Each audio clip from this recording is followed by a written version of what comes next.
Tere, kallis Yes podcasti kuulaja, vaataja. Täna on niisugune väga eriline päev, sest me saame sind tervitada meie uuest Yes podcasti stuudiost.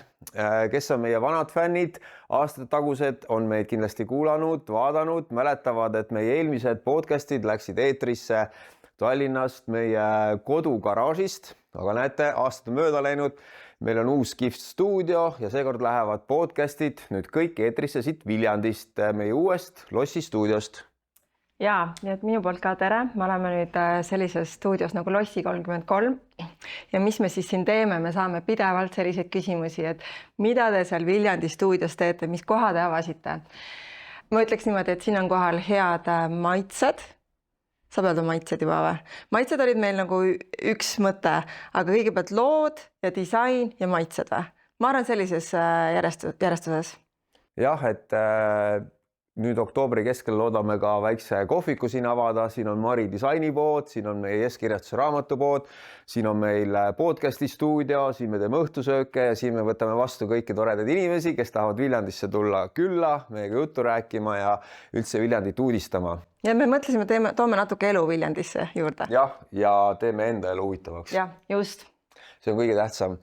Ja mismoodi me jätkame siis meie Yes podcastiga, et kes eelmiseid osasid veel on vaadanud, mäletavad, et alati oli meil tore külaline või toredad külalised, sellega me jätkame, kuid me oleme üritanud nüüd kuidagi teise teema peale natukene minna, et ikkagi meie Yes podcasti põhiteemaks jääb perekond, lapsed, kuidas selle kõigega hakkama saada, kuidas luua selle kõrvalt, kuidas inimeseks jääda selle kõrvalt ja kuidas mitte üksteist maha lüüa abikaasaga. Nii et ma usun, et nii meestele kui naistele kui ka võib-olla siis ka lastele, isegi lastega koos võib seda vaadata, nii et me ei räägi. Oleneb, mis lugu on, mis saade tuleb. Jah, üritame siis jääda viisakaks ja korralikuks, aga kui on vaja rääkida ka tõsisemast asjadest, seda kindlasti me teeme.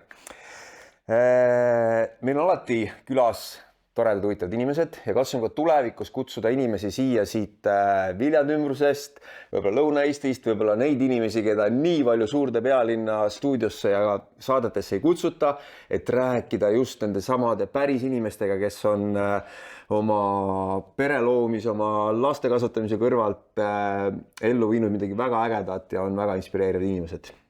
Super. Ja täna on meil külas meie esimene külaline, Marina Lohk. Tere, Marina! Tere! Et Marina on korda saatnud oma 3 lapse kõrvalt ühe väga erilise asja. Nimelt, kes on natukene sotsiaalmeediat ja meediat juba jälginud, kes loeb lehti, kes vaatab telet, kes kuulab raadiot. Marinal on valmis saanud selline raamat nagu Kaos, kohv ja kallistused. Et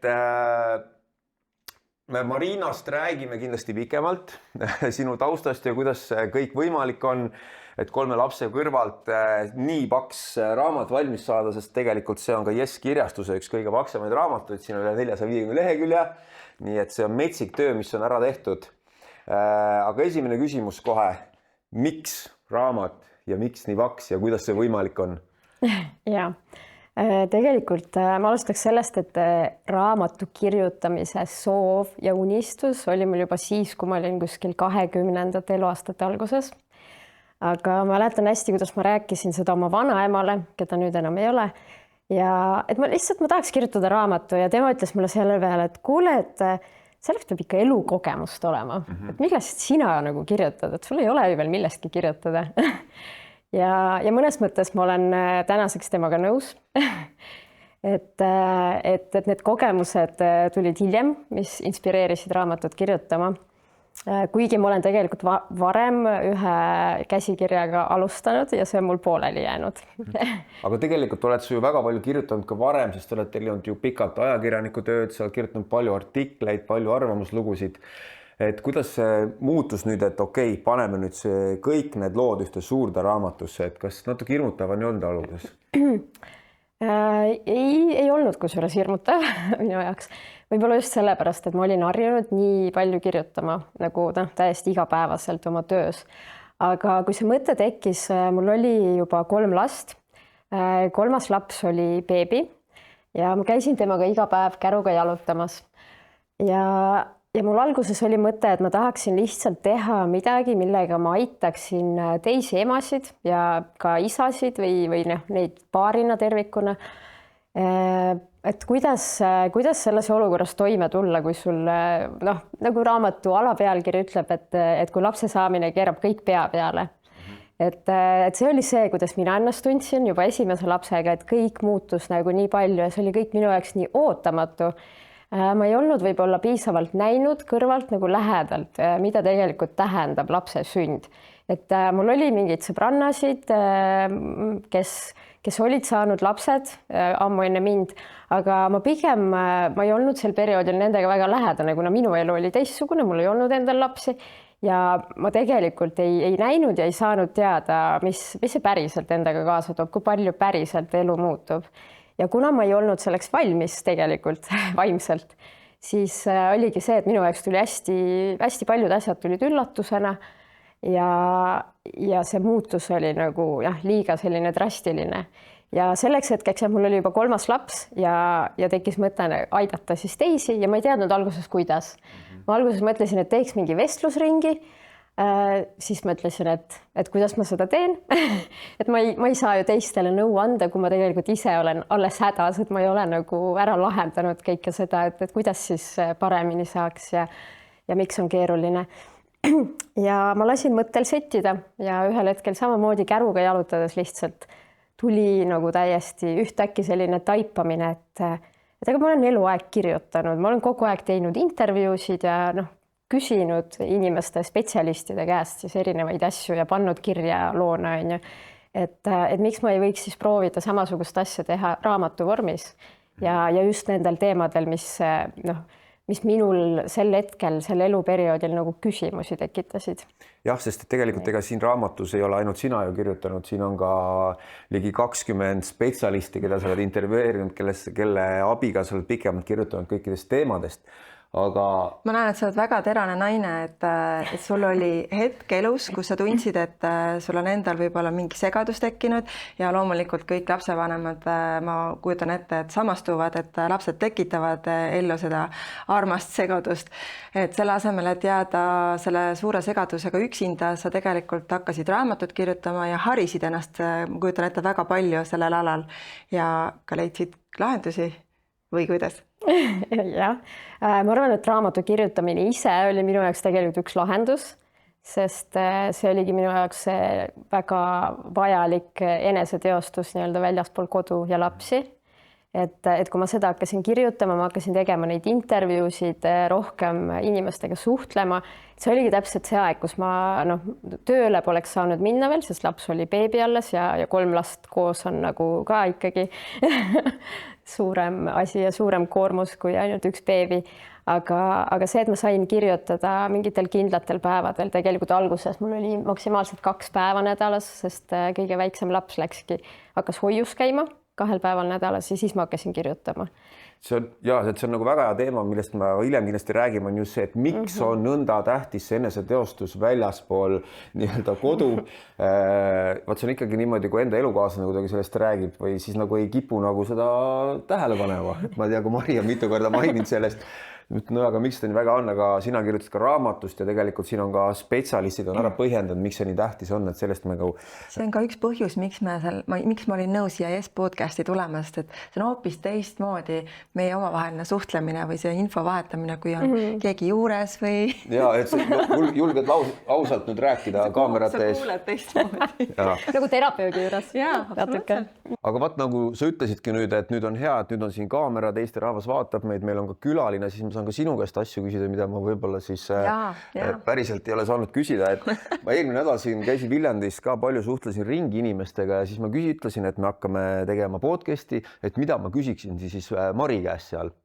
Ja iga peaaegu teine küsimus oli see, et palun küsida käest ausalt, kui Eesti rahva ees, et kuidas talle päriselt Viljandis meeldib? Okei. Ei, midagi teistmoodi raamatust välja korraks.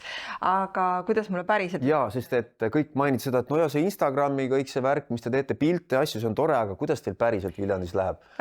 Ma vist oleme omavahel nagu rääkinud ka sellest, et me oleme praegu siukses etapis oma elus, kus suurelt jaolt see, mis meeldib või kuidas meie meeleolu muutub, on see, et kui meil lastel on hea, siis paratamatult on ka meil hea. Et nagu see on suures pildis, see ei ole nagu mingeid väikseid fragmente mõeldes, vaid elupildis. No ma ütleks ka see, et kui sinul on hea, siis on ka minul hea. No nii ta läheb. Nii et happy wife, happy... Seal on mingi see matrjoška see sündroom vist, et kui lastel on hea, siis on mul hea, kui on mul hea, siis on sul hea. Eks? Okei. Lepime kokku niimoodi. Hetkel on siis niimoodi, et ikkagi lastel on siin väga tore Viljandis, nad saavad väga vahvas koolis ja lasteaias käia, sõbrad, trennid ja seda on meeletult tore vaadata, kuidas neil siin läheb ja ise samamoodi tegelikult eneseteostus on siin väga lihtne tulema. On tekkinud see vaba aeg, kus me saame lapsed viia kooli lasteaeda ja lihtsalt nautida ka üksteist, et selles mõttes Viljandi mulle väga meeldib. Loomulikult ma tunnen natuke puudust Hiiumaa loodusest, ma ütlen ausalt ja ikkagi, kui tekib kooli vaheaeg, siis tahaks juba jälle Hiiumaale minna. Aga see on niimoodi, et mina arvan, et igal pool on omad head ja vead ja alati saab ka Viljandist väljasõitu teha ja kohe oled looduses, aga mulle meeldib see, et astuvad otse loodusesse voodist. Okei. Ma ei hakka tuvasti ütlema. No väga hea, sa juba tõid ka on ju teemasse meie lapsed, on ju, Marina, sinul on 3 armast poega.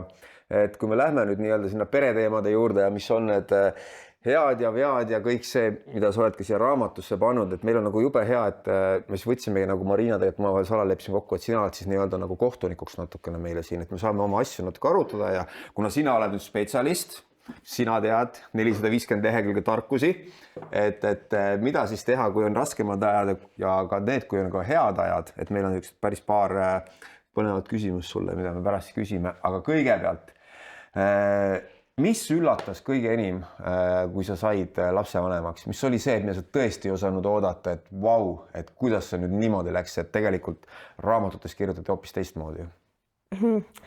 Kusjuures raamatuid ma ei lugenudki väga enne lapse saamist, ma ei tea, miks. Ma tagantjärele mõtlen, et oleks võinud tegelikult lugeda. Vot tegelikult, mis on üks hea point, on see, miks me oleme nii tänulik selle raamatu eest, on see, et kui ka meil ju lapsed sündisid, kas sa mäletad, ma ostsin ka terve kapi peal see täis neid raamatuid, meie laps ja mis seal oli kõik, aga mis nende probleem oli see, et need raamatud kirjutasid, kui lapsel on probleem, et mis siis teha, sest Eestis tegelikult varem sihukest raamatut ei ole, et kui on nagu lastevanematel läheb raskeks, et kas see raamat ongi sellest, et kuidas meie hakkama saaksime emana või isana, et see on nagu väga tänuväärne asi sellepärast, aga sa enne mainisid, et kui sina lugesid raamatuid, siis ainus raamat, mida ma lugesin esimese raseduse ajal, mis oli seotud raseduse ja sünnituse ja lastega, oli see, mis mulle Pelgulinna sünnitusmajas kaasa anti. Rasedus, sinine mingi libero raamat, rasedus, sünnitus, vastsündinu. Ja minu arust nagu selle koha pealt oli see väga hea, et see andis sellise selge lühikese ülevaate, mis raseduse ajal toimub, füüsilises mõttes nagu, et mis nädalal, kui suur see loode on ju, millised vaevused, füüsilised vaevused jällegi suures osas võivad kaasneda sellega, siis sünnituseks valmistumisest, niisugused nagu põhilised tehnilised asjad on ju, mida mis on nagu täitsa must on ju, et sa pead neid teadma ja kuidas vastsündinu eest hoolitseda on ju.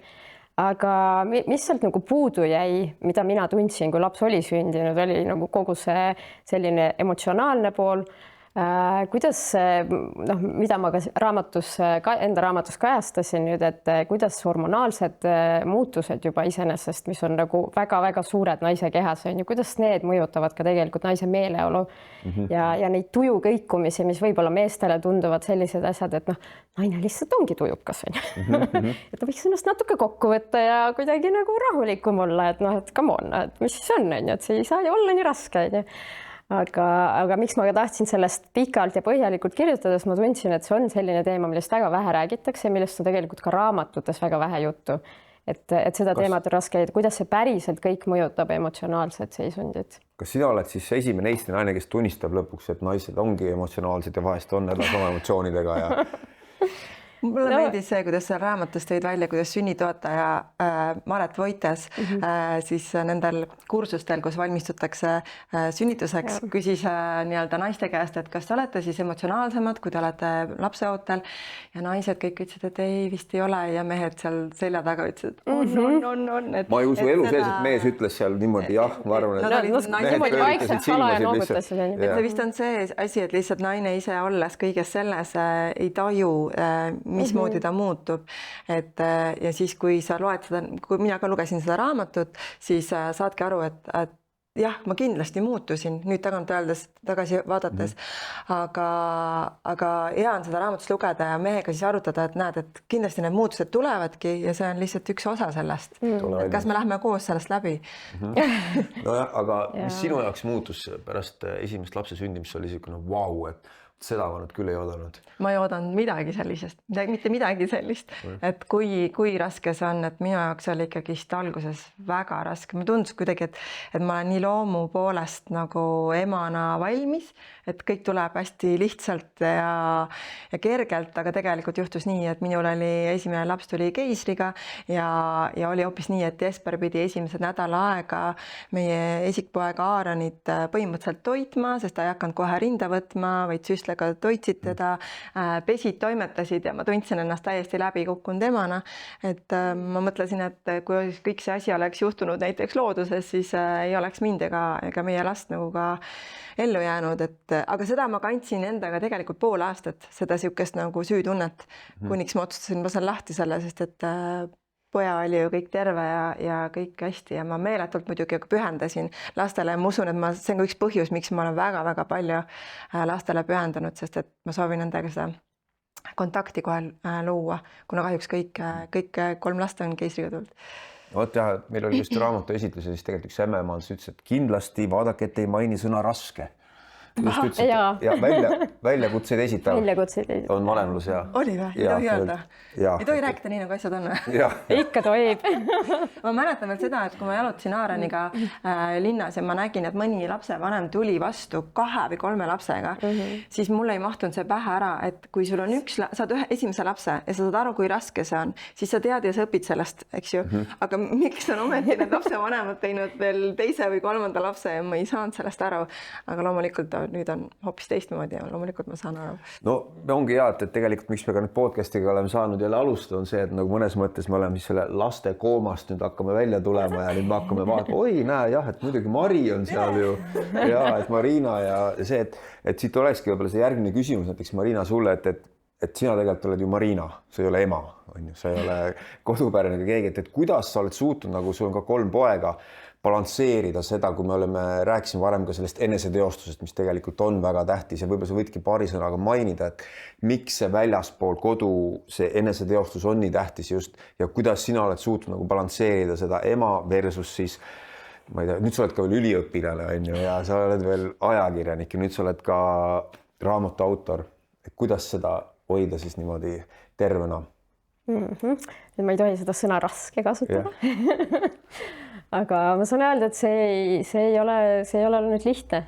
Et ja ma ei ole kindel, kas see mul siiamaani nagu hästi välja tuleb, see balansseerimine nende rollide vahel. Ma üldse niimoodi vaatad või ütleks üldse, et sul lapsi on.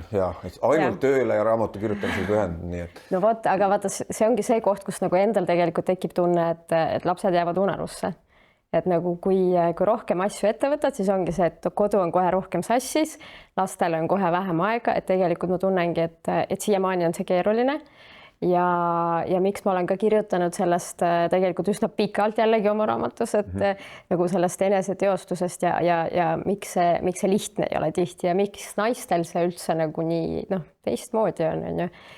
Ja et kuidas nagu kuigi tänapäeval me räägime hästi palju võrdsusest, et naised ju võivad kõike teha sedasama, mida mehed, samamoodi karjääri teha, mida iganes ja teevadki ja väga edukalt ja mõnikord isegi edukamalt kui mehed on ju, aga kuna paratamatult on ikkagi naine see, kes saab last enda sees kanda, kes saab teda sünnitada, imetada on ju, siis ükskõik kui palju seal mees kõrval tegelikult ei aitaks nii-öelda, ei hoolitseks selle beebi eest, ei üritaks nagu nii-öelda kuidagi poolt sellest koormusest enda peale võtta, ikkagi on naine lõpuks see, kes noh, minu hinnangul ikkagi peab nagu tegema raskemaid valikuid mingites olukordades, et ma ei saa, noh, ei saagi pühenduda noh, kõigele, mis on väljaspool kodu nagu nii nagu full on nagu kui jah, et ma olengi väga ka oma abikaasa puhul tähele pannud, et tegelikult kuidagi meestel tuleb see ümberlülitamine lihtsamini.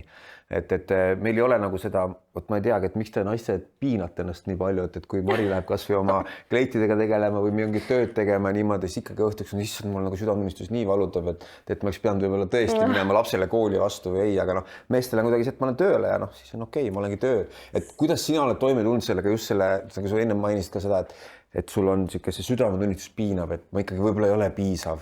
Ma arvan, et see süütunne üldiselt ongi nagu naistele tegelikult väga palju omane kuidagi.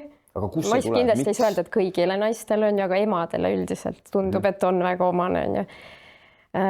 Et ühelt poolt me nagu kuidagi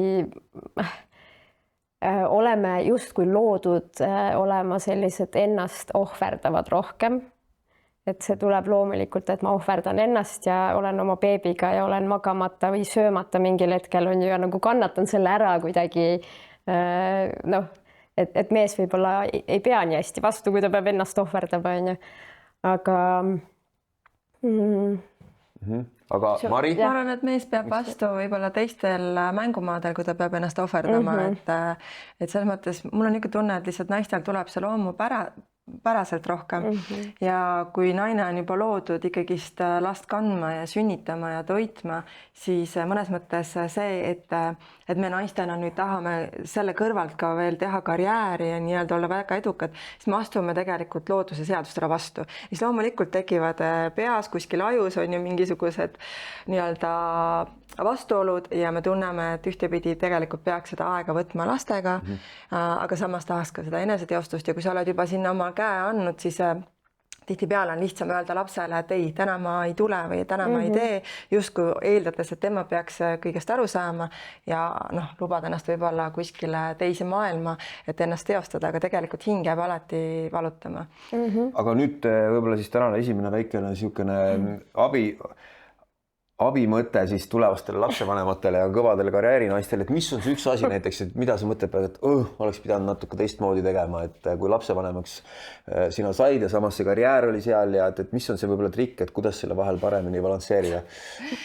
No ma olen ikkagi mõelnud niimoodi, et ma olen kuidagi oma otsuseid ja valikuid teinud niisugune full on, et kui ma olin tantsija, siis ma tegelesin tantsimisega 10 aastat ja kui ma olin jumestuskunstnik, siis ma tegelesin sellega 10 aastat ja kui ma nüüd sain emaks 11 aastat tagasi, siis ma tõesti olen tegelikult pühendunud ennast emaks olemiseks ja ma ei taha nagu tagantjärgi kahetseda, et vaata, võib-olla tantsida saad veel teises vormis kuidagi ka hiljem või teha mõnda muud elukutset, aga seda väikelaste emana sa ei saa seda aega kunagi tagasi ja mina otsustasin, et ma tõesti pühendan ennast sellele ja et mul ei tekiks ma ei tea, vara veel öelda, eks ju, meil on Luna alles 3-aastane tegelikult ikkagi väikse lapsega tegemist, et ei tekiks niisuguseid kahetsusi, et miks ma küll selle aja veetsin kuskil midagi tegemas, mida ma oleks pigem soovinud, et olen koos lastega.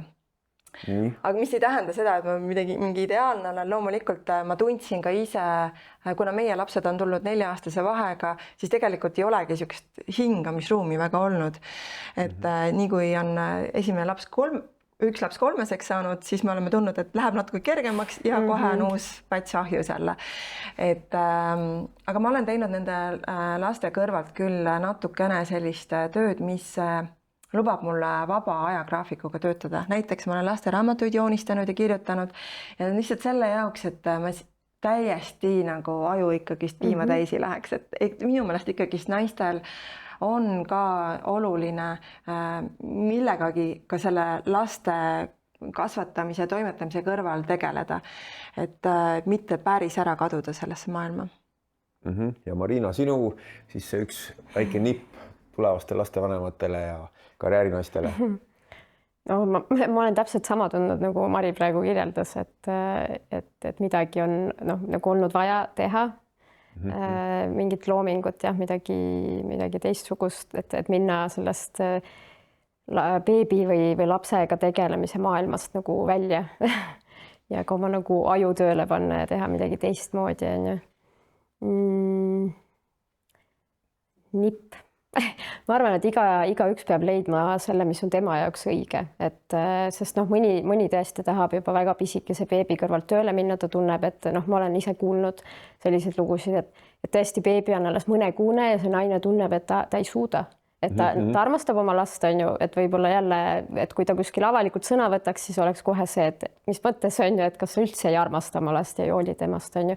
Aga see on võimalik, et mõne jaoks ongi see täiesti võimatult raske, et ta on 24/7 ainult beebiga 4 seina vahel ja ta ei suhtle, ta ei tee mõttetööd, mida ta on harjunud tegema ja et kõik muutub. Ja tegelikult ma ütlen, et minu jaoks oli ka nagu see kõige raskem osa on ju, et ma olin harjunud nagu tööalaselt hästi aktiivne olema ja lisaks trennis käima, väljas käima ja see maailm kukkus mu jaoks nagu kuidagi ootamatult kokku.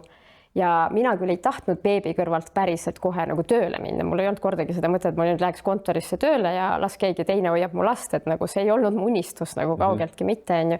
Et mulle meeldis nagu beebiga olla ja teda nunnutada, aga ideaalis ma oleks tahtnud võimalust, ma ei tea, paar korda nädalas näiteks käia ikkagi väljaspool kodu midagi tegemas, mis oleks olnud mingil määral töö. No aga siin tulevadki mängu ju mehed, abikaasad, täitsa läheb meelest ära, on ju, et tegelikult on teil ka elukaaslased, et eks see mehe roll on ka praegu kuidagi hästi palju muutunud.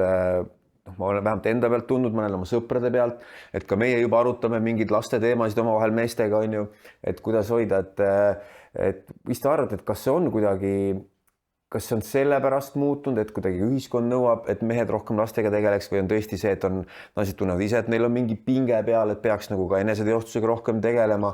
Et minul on küll niisugune tunne, et meeste roll on kuidagi muutunud ja samas on ka meil raske. Ka meil on raske. Et ma ei tea. Väljakutse. Vabandust, väljakutse esitab, et kes ma nüüd olen, et kas ma olen nüüd see jahimees, kes läheb odaga koopast välja, toob saagi koju, et pere läks kõht täis või peame seal lõkke ääres istuma oma lapsega ja naine käib hoopis jahil. Et kuidagi on kõik miksitud ja eks sealt tekivad ka sellised võib-olla ka vastuolud, väiksed nägisemised, kaklemised, arutelud, et mis on siuksed näiteks, väga hea, ma küsin pärast sinu käest ka seda, sa võid seda mõelda senikaua, et mis on näiteks teil kindlasti on ka tekkinud mingid erinevused laste kasvatamise, näiteks abikaasaga arvamused, et kuidas teie peres on, et kes peale jääb ja kuidas te lahendate need, sest et tihtipeale on, kui on juba enam lapsi, et väga palju tülisid või omavahel sellised näed, mis saavad ka alguse tegelikult just arusaamisest sellest, et kuidas siis lapsi kasvatada. Et mis on teie peres näiteks olnud sellised suuremad arusaamatused omavahel, et või võib-olla jah, ega siin on ka perekonna mustrit olnud mängu, kes kust perest on pärit, on ju, kes kuidas näeb, lapsi võiks kasvatada, peaks kasvatama? Neid on ikka olnud, ma arvan, et see on ka selline natuke võib-olla levinud ja klassikaline olukord, et naised kipuvad lihtsalt rohkem lugema laste kasvatamise kohta ja siis teevad mingeid otsuseid või vähemalt püüavad siis neid pereotsuseid suunata vastavalt nendele uutele teadmistele ja mehed on need, kes võib-olla rohkem lähtuvad lihtsalt oma mingitest juurdunud arusaamadest ja intuitsioonist. Ma pean kinnitama, see on 1000% õige, sest ka Mari saadab mulle, ma tean, mina saadan talle igasuguseid muu teemalisid neid internetis või seal Instagramis saadatakse nüüd reels, siis Mari alati enamuses saadab mulle laste kasvatamisest. Ja siis mõtlen, miks sa mulle saadad, et ma ei tea seda ja kui ma hakkan mõtlema tegelikult ma ei tea. Aga see lihtsalt kuidagi kriivib, et aga miks sa arvad, et ma ei tea? Aga nagu sa ütlesid ka väga hästi, et minu nagu ettekujutus või enamus meestel on ikkagi see, et mingist perekonna sellest, kuidas meid on kasvatatud. Ja eks sealt selle pealt siis tulevadki niimoodi. Aga see võtab mehena natuke aega jah, et sellega natukene leppida. Mis meie puhul on siuksed suurimad arusaamatused? Sa ise ütlesid ju, et ma olen see ahvist inimese teinud. Ja võib-olla naiste nagu see elu ülesanne ongi teha nagu meestest inimesed. Väga hea, selle lõikame nüüd siia suurelt kohe välja. no ma arvan, et kui ma juba võtan selle rolli, et noh, nagu öeldakse, tavaliselt ongi nii, et lapsevanematena ka on üks, kes kannab niisugust kandvamat rolli lapsi kasvatades ja teine on siis nagu abi rollis. Et kui ma võtan selle kandvama rolli, nii nagu meie oma suhtes kuidagi oleme selle kokku leppinud, siis paratamatult ka ma olen nagu natukene suunanud, et kuhu seda asja viia, et kui palju lapsed saavad midagi või mil viisil.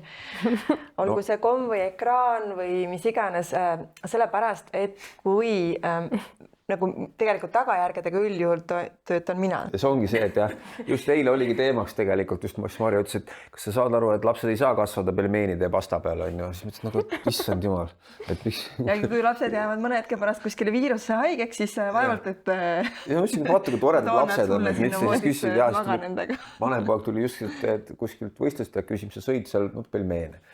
Aga jah, et ega mehed on ikkagi, noh, ütleski tegelikult, see võtab aega kõik. Ja eks me õpime ka, ma arvan, siis läbi eksimuste, et kui ma tõesti näen, et hommikul ma olen talle söötnud sisse need toidud ja õhtul lihtsalt ma saan kogu selle raha enda kaela, sest et võib-olla abikaasat ei ole kodus, on ja siis ma saan raha kurjam, et oleks pidanud võib-olla teistmoodi tegema, et peab leppima sellest, et ikkagi et selline jah, mõnus suunamine vist läbi selle nagu kõige. Aga tegelikult ongi ju nii, et mehed on pidanud õppima viimaste aastakümnete jooksul väga-väga palju, et see, mis me naistena justkui teeme loomupäraselt, eks ju, kasvatame lapsi ja hoiame neid nii ja naa, et selle kõrvalt, okei, me teeme natuke karjääri, see on meie jaoks uus, aga kui palju meeste jaoks on see uus, et kui sa tuled sealt jahimaadelt nii-öelda lõkkeäärde endal keha soojendama, siis selle asemel, et seal rahulikult lõõgastuda, antakse sulle üks uus ja palju raskem ülesanne, noh, ma ei ütle raskem, siis ei ole raskem, aga ikkagi raske ülesanne ja võib-olla sa peaksid nii-öelda tegelema terve öö jooksul sellega ja hommikul uuesti jahimaadele minema nii-öelda piltlikult öeldes, et siis tegelikult mehed on pidanud väga suure arenguhüppe tegema ja kohanema selle uue situatsiooniga. Uue maailmaga, jah. Aga see on kihvt olnud nagu see, et vaata tegelikult just Marinas oma raamatus kirjutas ka, seal oli 15 nõuannet meestele, kuidas siis oma naist paremini tundma panna, kui sa oled lapsevanem, aga ühtegi nõuannet naistele ma seal ei näinud, et kuidas panna oma meest paremini tundma.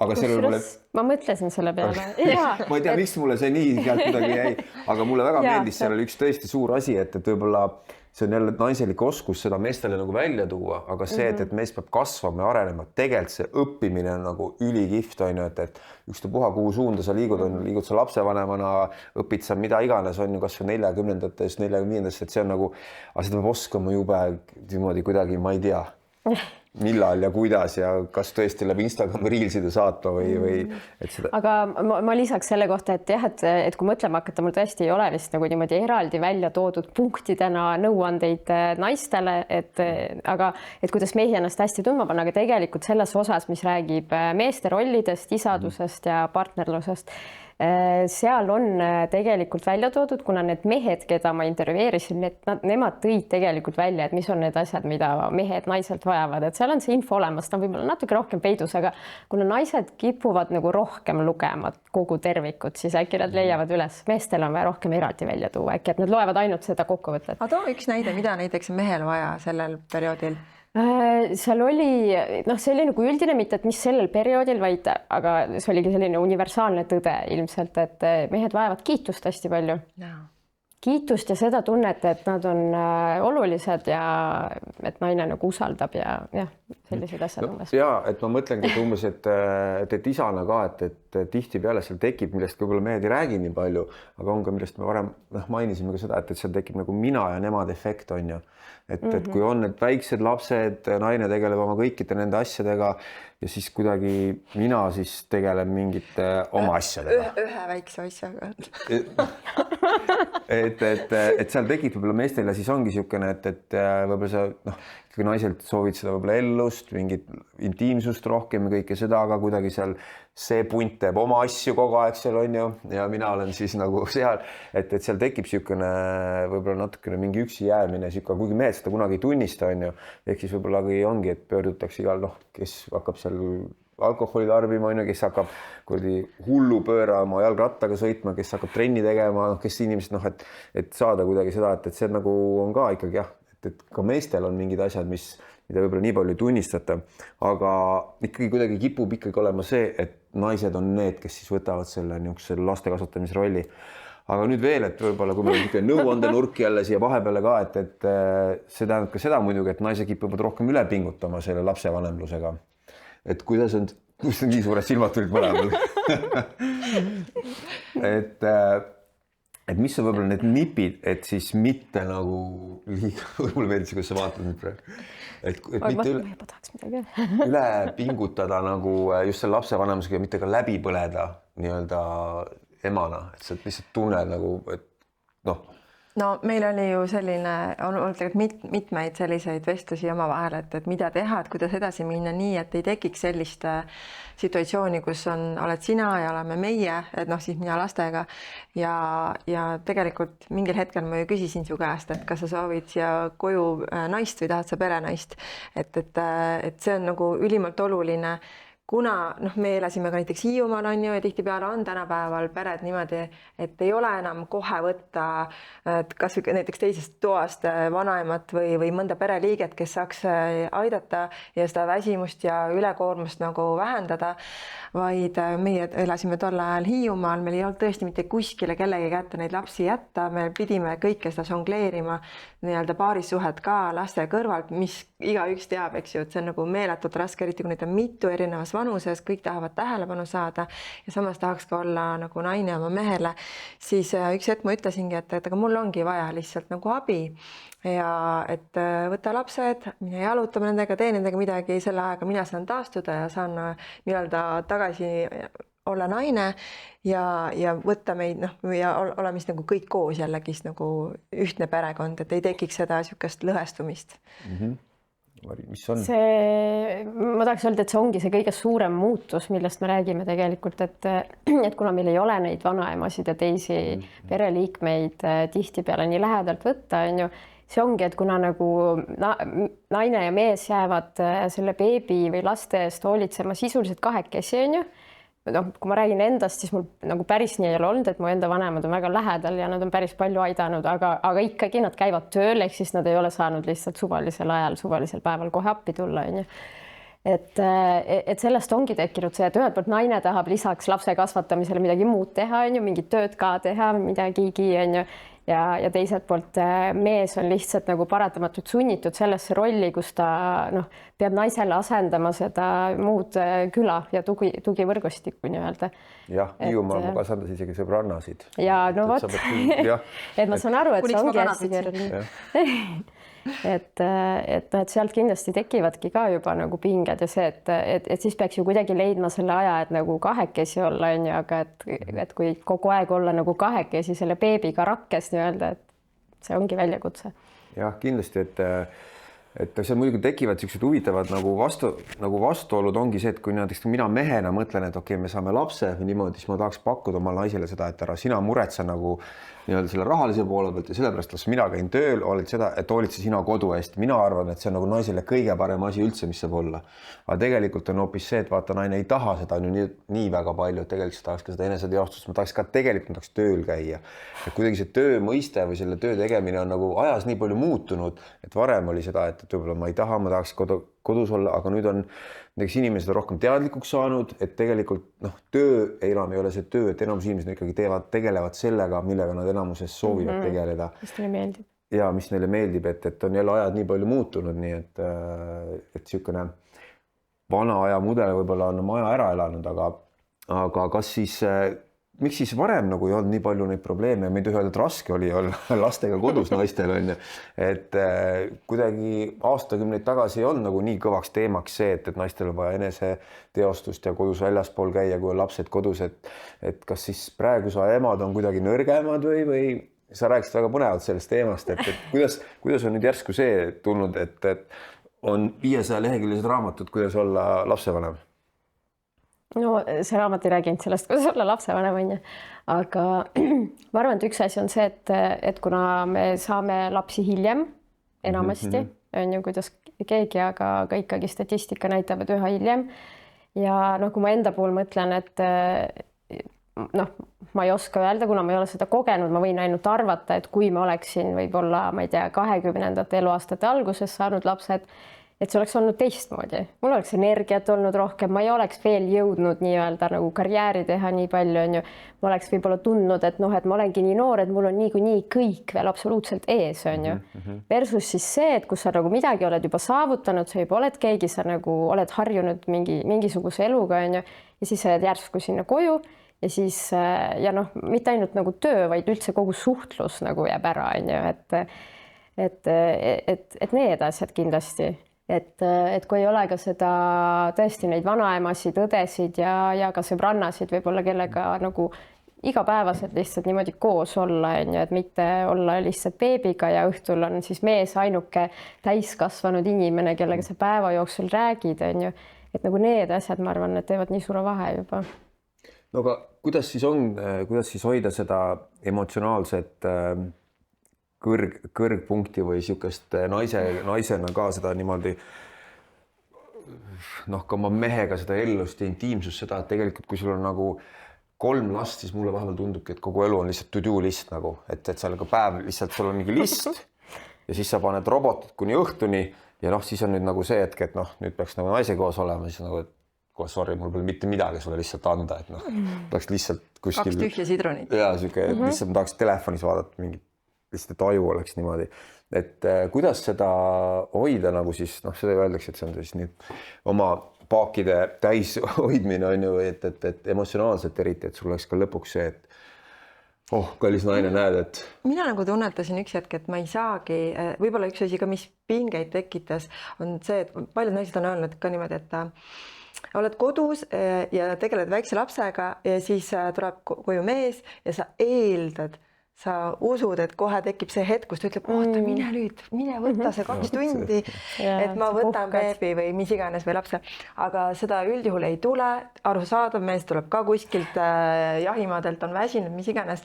Aga kogu aeg see ootus, et kas ta nüüd aitab või et on lihtsam isegi nii, et kui mees läheb reisile, ma tean, kõik on minu vastutada, ma teen seal need asjad ära ja justkui on kuidagi see emotsionaalne niisugune ootus ka nagu väsitab tegelikult. Et mina üks hetk otsustasin, et tegelikult see nii palju, kui sina Esperina mind aitad ja sa aitasid mind, tegelikult ma ei saa sellele nii-öelda lootma, ootama jääda. 3. lapsega tekkis juba see arusaamine, et mina naisena, tegelikult see ongi minu nagu ülesanne leida väike lapsele siiski hoidja, minule abiline, sest mina vajan abi.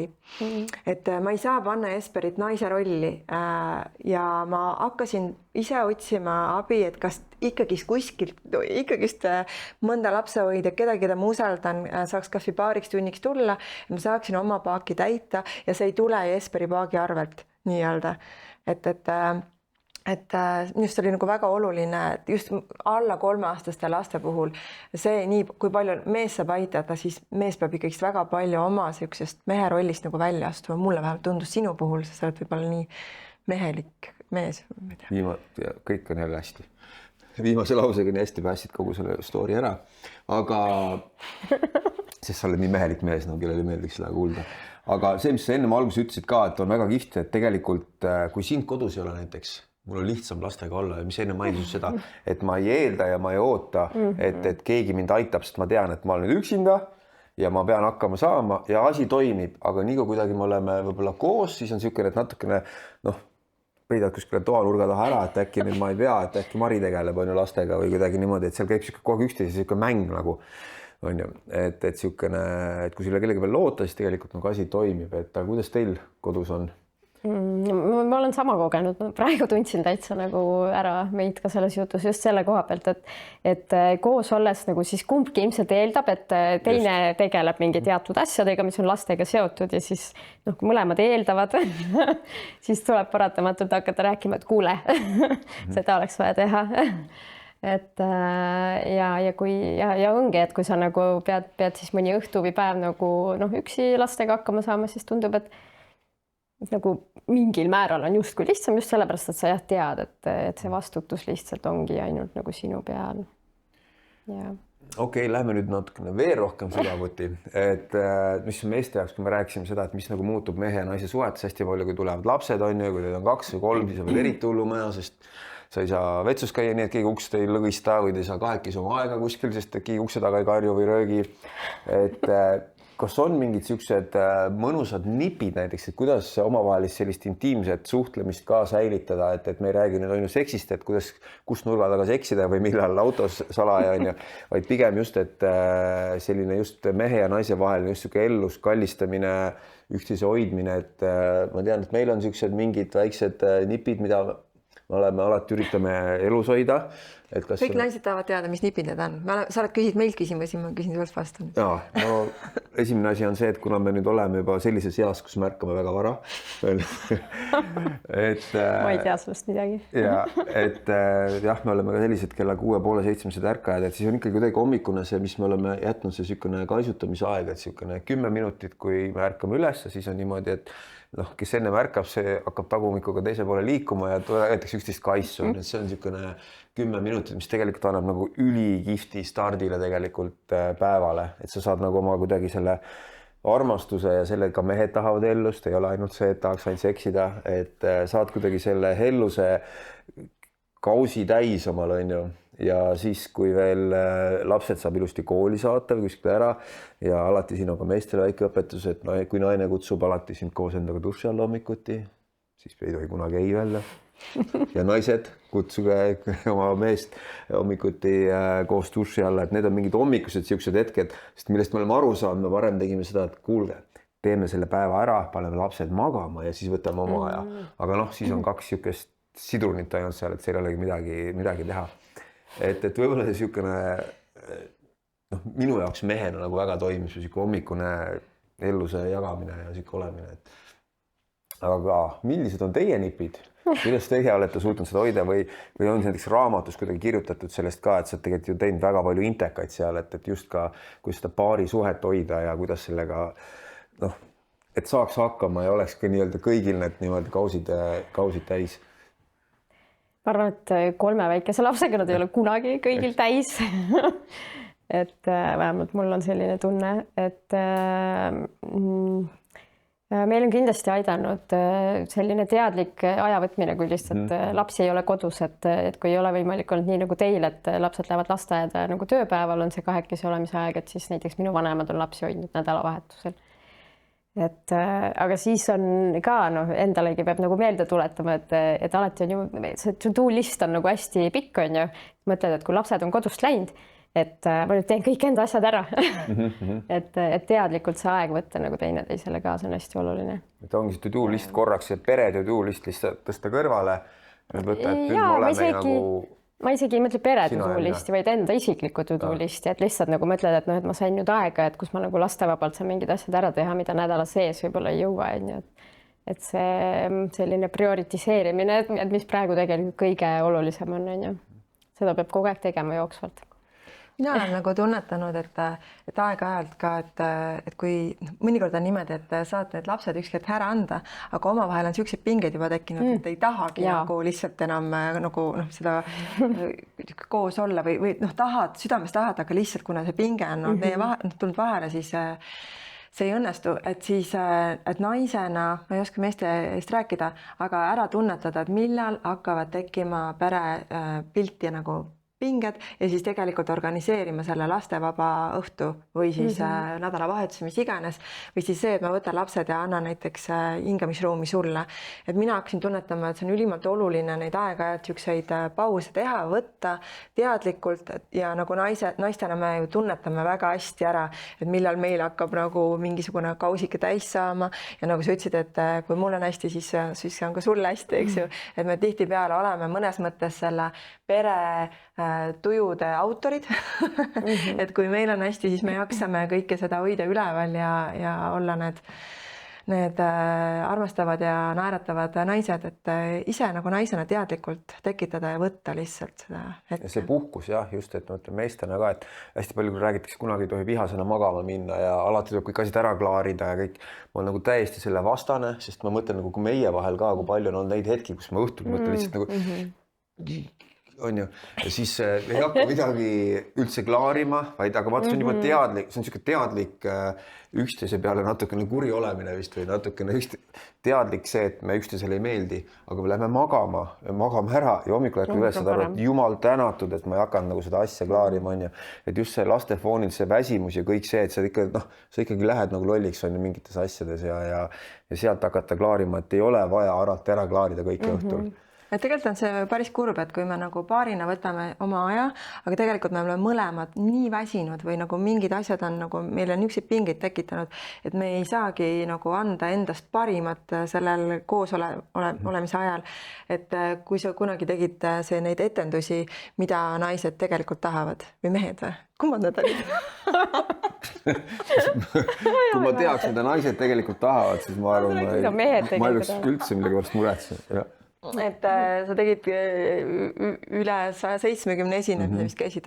Et minu jaoks oli nii hästi näha, et kuidas sa läksid ja särasid erinevatel Eesti lavadel, aga kui sa koju jõudsid, siis sa olid tegelikult nagu tühi sidrun, mis on täiesti inimlik, loomulik, aga mina sain selle tühja sidruni endale koju ja samamoodi, kui me nagu lastevanematena anname lastele, eks ju, hästi palju või töö juures hästi palju ja siis, kui jõuame nagu vastastikku oma elu armastusega, siis oled nagu tühi nagu sidrun ja lihtsalt davai, et lähme nüüd deitima ja mõlemad on tegelikult siuksed ossid ja ei jaksa nagu isegi rääkida ja väsinud, et tegelikult tuleb nagu prioriteediks panna ikkagist see kõige tähtsam. Kõige tähtsam nagu suhe elus. Ja sellest räägivad tegelikult kõik terapeudid, et pärast lapse sündi peaks paari suhe olema esikohal, aga kuidas seda nagu päriselt teha, see on kõige keerulisem koht, et ikkagi paratamatult see aur lihtsalt läheb sinna lapsele, on ju. Aga lihtsalt ma arvan, et kui tegemist ei ole enam tõesti vastsündinuga, siis tuleb lihtsalt niimoodi vaikselt hakata nagu seda oma aega nagu tagasi võtma. Ja kui sa, Mari, nüüd rääkisid sellest, jälle nagu nii tuttav tunne, et see, et tekib see kahekesi olemise aeg, on ju, ja siis mingi pinge on nagu, mis on hästi pikalt tegelikult niimoodi vaikselt su sees kerinud, see on õhus ja siis tekib tunne, et nagu ei julge, ei taha üldse nagu rääkida omavahel või hästi lihtne on siis jääda mingite pinnapealsete teemade juurde, et sa tegelikult ei räägi nagu sellest, mis sulle nagu muret valmistab, on ju. Aga siis ongi jälle see nagu sihuke teadlik, võib-olla natuke jõuga see otsustamine, et okei, mul vähemalt on nagu töötanud niimoodi, alati ei tööta. et teinekord ma olengi mõelnud, et nii, et nüüd me lihtsalt peame maha istuma ja rääkima, et see on hästi ebamugav, on ju. Aga et ma nagu mõtlen nüüd hästi läbi, mis ma rääkida tahan, hingan sügavalt sisse ja ma teen selle ära, ma tean, et pärast on tegelikult parem, on ju. Aga et kui seda ei tee, on ju, kui sa jäädki seda nagu kartma, et see on nüüd ebamugav vestlus, et mul on nagu mugavam olla oma, ongi nagu selles mugavustsoonis, kus tegelikult on halb, aga see on mugavustsoon, on ju. Et ma nagu ei lähe sinna sügavuti, ma ei taha sellest rääkida, mis on ebamugav ja lihtsalt kulgeme, nii et see aeg, mis on kahekesi olemiseks nagu olemas, on ju, et see läheb nagu mööda, aga sealt ei tule nagu seda kvaliteeti nii-öelda, on ju. Aga et kui teha see ära ja rääkida, siis tavaliselt läheb paremaks. Nagu sa ütlesid, vaata, et kui on nagu väike laps, beebit nagu ära anda on tegelikult, mul naisena oli küll väga-väga raske, et minu instinktid ütlesid, et ma ei ole veel valmis ja kui ma tunnetasin, et ma olen valmis, siis ma sain, mul on väga tore ema, sul on väga tore ema, et mul on hea ämm, ma saan, tegelikult on naiste tugi olemas Tallinnas küll. Me oleme ise valinud elama kas Paalil, Hiiumaal, Viljandis, aga mida mina Esperile ütlesin, et palun anna mulle aega nagu naisena sellest beebimullist välja kasvada, et palun, et ma saaksin nautida seda, et anna mulle aega ja ma olen nagu meeletult tänulik, et Esper on iga kord mulle tegelikult selle aja võimaldanud, et ma saaksin ise vaikselt välja kooruda oma tunnet nagu õigel ajal, kui mulle ja lapsele on ja siis kogu aeg kasvavad need pikemad pausid, kui me saame lapsi ära anda ja ülimalt oluline, siis ka naine minu meelest saab nagu lõdvestuda nii emaks olemisse kui naiseks olemisse. Okei, nii et tegelikult mõlemad siis nagu ma aru saan, et julgustate, et kui naist nagu ei märgata naisena või kui teil on, et siis ikkagi öelda seda mehele välja. Kindlasti, mina arvan küll.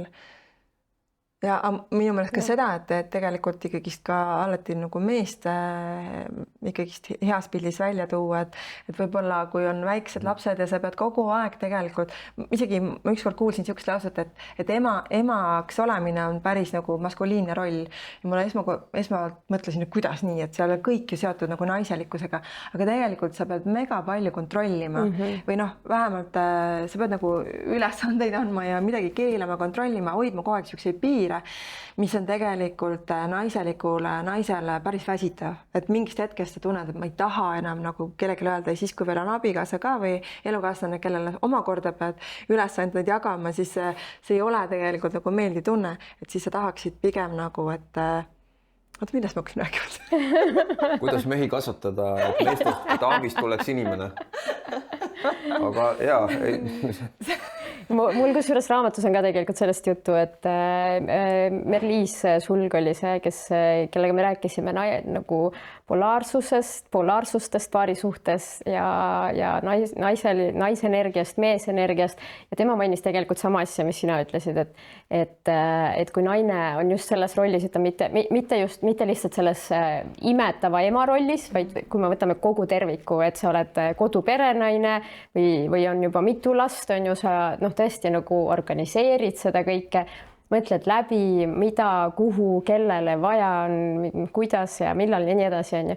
Et kogu see vastutus see ongi selline üsna maskuliinne roll tegelikult ja et siis naised väsivad ka nagu sellest ära, et nad tahavad oma naiselikus pehmuses olla ja võib-olla kõrvalt vaadates tundubki tõesti, et aga ta ongi seal beebiga, et see ongi ju niisugune naiselik pehmus, on ju, aga kogu see tervikpilt tegelikult ei ole enam. Et sealt on vaja siis vahepeal välja saada. Ja midagi ainult enda jaoks teha, et kui nagu mõtlema hakata, et mis siis aitab, on ju, et sinna nagu naisenergiasse tagasi saada sellest rollis, on ju, kus sa justkui oled naiselikus rollis, aga tegelikult ei ole, on ju. Et siis aitabki see, et naine lähebki kas kodust välja, teeb midagi iseendale, on ju, saab või sõbrannadega kokku võib-olla, et see on nagu selline naiselik tegevus, on ju, või läheb kuskile, ma ei tea, tantsima või joogasse või teeb midagi iseenda jaoks ainult, on ju, või seda võib ka kodus teha. Läheb näiteks vanni või loeb mõnusad raamatud üksi ilma lapseta ja sellised tegevused. Aitavad seda pehmust taastada. Mul ei lõpu ükski vann üksinda. Ka mitte, ma pole proovinud isegi ammu. Emme! Kui me räägime, nüüd seletame siin, kõik teavad täpselt, kuidas seda kõike teha ja kindlasti ka ega siin midagi niisugust suurt uut ei ole, aga alati on hea kõik seda meelde tuletada, aga miks, kui me vaatame nagu Eestis nii-öelda ka praegu, mis toimub suuremas pildis, on ju, kui me vaatame sotsiaalmeediat või meediat või niimoodi, et ja ka enda tutvusringkonnas tegelikult, kui palju peresid lähevad lahku, et kellel ja kuidagi kipub olema ikkagi, et nendel on just väiksed lapsed ja kõik, et see on niisugune kõige raskem aeg. Et miks see just on, et miks minnakse lahku kõige rohkem kuidagi tundub just siis, kui lapsed on need väiksed just ja kuigi peaks olema just kõige ilusam ja kõige armsam aeg. Et millest see tuleb, et sa oled uurinud selle kohta kindlasti siin? See oli üks nagu põhiline põhjus, miks ma selle raamatu kirjutasin, sest ma märkasin seda juba siis, on ju. Ja ma mäletan, et kui mul veel ei olnud lapsi, ma ei saanud üldse sellest aru. Et kui ma nägin, et minnakse tõesti nagu beebide või pisikeste laste kõrvalt lahtud, nagu kuidas see võimalik on, et peaks ju tõesti kõige õnnelikum aeg elus olema, on ju. Ja loomulikult, kui ma lapse sain, ma hakkasin sellest aru saama, on ju, et ma nägin seda, kõiki neid muutusi igapäevaelus ja kõiki neid pingeid, mis tekkisid, siis ma sain kohe aru, et okei. Selles ongi asi, et see ongi kogu see kompott kokku, on ju, et see, et kõik muutub, on ju, et naise elus muutub nagu veel kardinaalsemalt, mehe elus muutub ikkagi ka, et ta ei ole ka enam nagu täiesti vaba tegema mida iganes, sest naine ootab seda koju ikkagi aitama. Nii nagu Mari ütles, et mees tuleks ja ikkagi äkki võtaks lapse ja saaks natuke puhata ise õhtul, on ju. Et kõik need asjad ja kõik need, ma arvan, erinevate ootuste ja tõekspidamiste põrkumine ka, et just see, et me elame praegu sellel ajal, kus ongi kõik nagu nii palju muutunud ja muutumas, aga ma ütleks, et need muutused ei ole nagu lõplikult nagu ära toimunud, sest me ei ole veel kohanenud nendega lõplikult, sest et seda ei ole olnud nagu, nii nagu meie praegu elame ja lapsi kasvatame, see ei ole niimoodi olnud juba põlvkondade viisi, on ju, vaid me oleme ikkagi nagu suht esimesed. et noh, ma arvan, et meie vanemate põlvkonnas oli veel ikkagi üsna levinud see, et no tõesti mehe ülesanne oligi peamiselt ainult tööl käia ja võib-olla mingid meeste töid siis kodus teha, midagi parandada, putitada, on ju, ja naine oli see, kelle peal oli kogu see nagu laste ja majapidamise värk, on ju. Ja kuna me nüüd nagu ootame nagu mõlema, noh, nagu jah, nii naised iseendalt kui ka meestelt ja igatpidi ootame endalt enamat ja ootame siis partnerilt enamat, siis kogu see niisugune muutuste virvarr ja see, et neid ootusi täita ei ole alati lihtne, on ju. Et see tekitabki kõike seda. Hästi paljud naised ütlevad, et nad väsivad ära. Aga minul on nagu näiteks väga palju aidanud see, et 3 lapse jooksul on meil väga palju olnud neid hetki, kus tunnedki, et oledki ära väsinud või on nagu raske, aga kuidas nagu Esper on öelnud, et praegu on lihtsalt nii, et tegelikult et kuskilt see 0 kuni 3 on selline kõige raskem aeg minu jaoks, kindlasti on see erinev lapsevanematel, aga siis sa mõtledki, et praegu ongi lihtsalt nii, et võib-olla see paarissuhe ei olegi kõige rohkem ei õitse hetkel, las ta olla nii, et praegu on lihtsalt nii, meil on omavahel suur armastus, me lähme sellest läbi ja me oleme sellest läbi läinud nii-öelda viimased 10 aastat, aga kogu aeg, kui tunneme, et kui tekib see meie aeg, hingamisruum, siis tegelikult meie vaheline nagu armastuse kirg on ikkagi nagu väga suur. jah, et just need hetked ja, et kui me käisimegi nüüd üle kas 11 aasta kahekesi esimest korda jälle reisimas ja siis kui käisime Baalil on ju vaatamas oma neid kõiki vanu kohti, kus me kunagi elasime, siis on tegelikult niimoodi, et nii kui sa istud kahekesi sealt lennukist maha saad, et tegelikult jah, see on sama see Mari, kellest ma kunagi arvasin, seesama äge naine on ju, et mitte kõik see koore, mis on kogu aeg selle nii-öelda selle lapse vannemisega sellega kaasas, et sa ei näe ainult oma laste ema, vaid see ongi täpselt okei, muidugi jah, et oota ja et kõik see, kuidas see ämmaemand pole öelda, kasvatav aeg läheb mööda on ju sellest.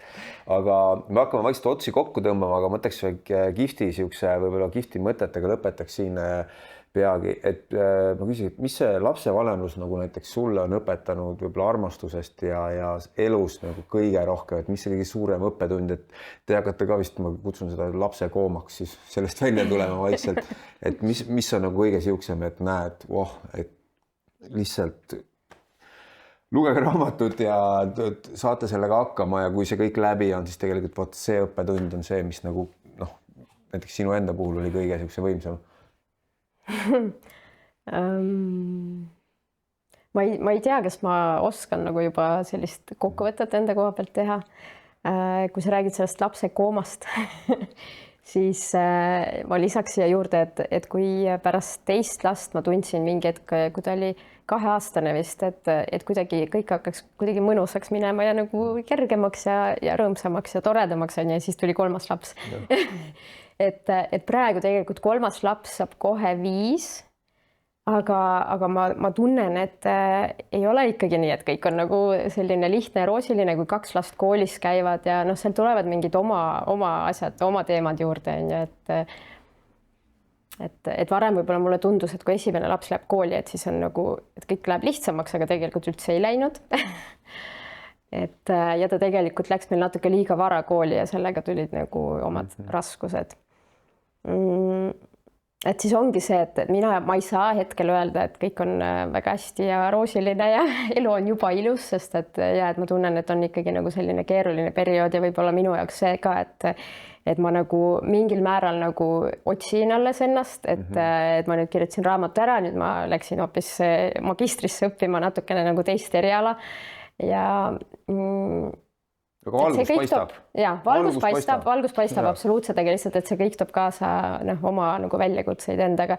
Aga ma arvan, kõige olulisem mõte on lihtsalt see, et hästi kergesti laste kõrvalt tekib omavahel, ma arvan, selline kaugenemine ja nagu võib-olla trots, kui tunnetatakse mingit ebavõrdsust, et võib-olla teine saab kuidagi vabamalt midagi teha või endal on vähem aega või et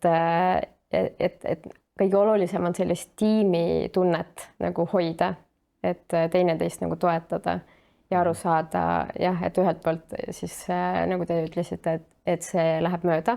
Et see on selline, et praegu jah, et seda on nagu, see ei tule alati meelde, aga see hea mõte on seda endale ja teineteisele nagu meelde tuletada. et praegu on nii ja see läheb mööda, aga just see, et me ei ole nagu ma ka raamatus ütlen, et me ei ole teisel pool rindejoont, vaid et tuletada siis jällegi endale meelde ka, et me oleme üks tiim, et me oleme tegelikult ühe asja eest väljas ja meil on jah, et need väljakutsed on meil nagu ühised. Ja neist tuleb koos läbi tulla. Minu meelest see on äge, Marina, et sa nagu julgelt välja ütled, et see ei olegi nüüd, et nüüd kirjutasin üks raamatu, meil on kõik korras. Et seda võib-olla ei peagi nagu taga ajama, et kas see paarissuhe või see peresuhe saaks nüüd kõik korda, et tegelikult see on ka üks elu mõte, et lihtsalt õppida suhtlema, õppida suhetes olema, olgu see siis suhe su emaga, su lastega, su paarilisega, sõbrannadega, mis iganes, et alati ei peagi kõik olema nii ilus ja värviline nagu seal sotsiaalmeedias ja päris elu on tegelikult päris elu ja me võiks natuke rohkem nagu lauale tuua. Ja see, et me õpimegi tegelikult terve elu, et see on ka okei. Et me ei ole kunagi valmis ei inimesena ega nagu paarina. Ülioluline ja ka partner ei ole. Mida me sinu poole ei suunanud? Ma ei suunanud sinu poole. Ei suunanud. Kes siin selja taga veel siis oli huvitav? Mina ka ei ole.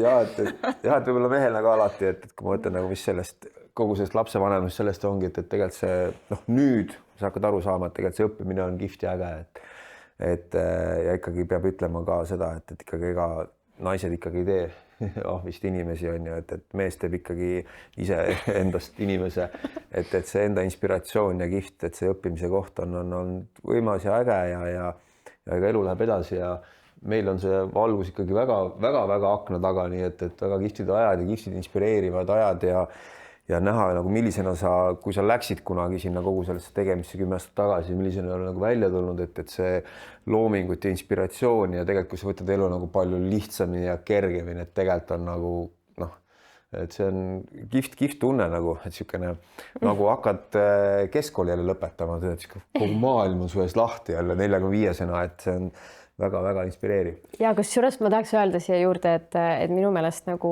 lapsed tegelikult ju panevadki meid muutuma, arenema ja inspireerivad nagu midagi teistmoodi tegema ja midagi uut tegema. Et väga paljud naised teevad karjääripöörde just pärast seda lastega kodus oldud aega, sest see on selline aeg, kus sa võtadki nagu aja maha nagu töö mõttes ja sul tekivad täiesti uued mõtted ja võib-olla nagu hakkad ka nagu rohkem ennast kuulama, et mida ma päriselt teha tahan, et selles mõttes mina küll olen eluaeg kirjutanud ja kirjutamine on mu jaoks ikkagi nii-öelda õige asi, aga ma lihtsalt üldistan, et väga paljud teevad mingi totaalse karjääripöörde just pärast lapsi. Et selles mõttes on jälle selline hästi positiivne asi, et võib-olla mingi keeruline aeg, aga sellest tuleb midagi head, nagu minul tuli raamat. No vot, nii et jah, et kes teavad oma elu kohta kõike lapsevanemusest, siis ikkagi ma arvan, et see peaks olema iga pere siit seal aukohal, et selle, ma ei teagi, mis seal praegu on, aga tõeliselt kihvt ja raamat, meil väga tänulikud kirjastusena, et sa lubasid meil kirjastada seda ja aitäh, kallis sulle, et sa ikkagi usaldasid ka nüüd minuga koos ja seda Yes podcasti hakata tegema, et meil kindlasti tuleb saateid veel palju. Täna ma tänan Marinat, aitäh, et sa Viljandisse tulid. Kallis, aitäh usalduse eest, nagu ma ütlesin. Ja siin meie Lossi 33 stuudios, et täna oli niisugune, kus meil veel külalisi kutsunud, aga ma loodan, et tulevikus me saame asjaga nii kaugele, et meil on siin ka juba inimesed, kes siin samal ajal veinitavad, söövad ja on selline avatud podcasti salvestus. Ja kindlasti ka edaspidi me ootame teie kirju, teie mõtteid, kommentaare, et keda te võib-olla siis selliste Eesti inspireerivate külalistena sooviksite meie saates näha. Ta ei pea olema muidugi ka Eestist. Et me võime ka saateid teha inglise keeles, et kui me inimesed saame siia või mingid küsimused, mida te soovite, et me küsiksime, aga me katsume ikkagi jääda kuidagi sellise pereteemadele ja küsimuse juurde, et kuidas te seda teete. Nii et suur tänu minu poolt. Ja nagu sa ütlesid, et tunnelist paistab valgus, minu meelest meil siin akendest paistab üks ilus Viljandi linn ja lähme seda avastama, et ütleme teile praegu tšau! Tšau! Tšau!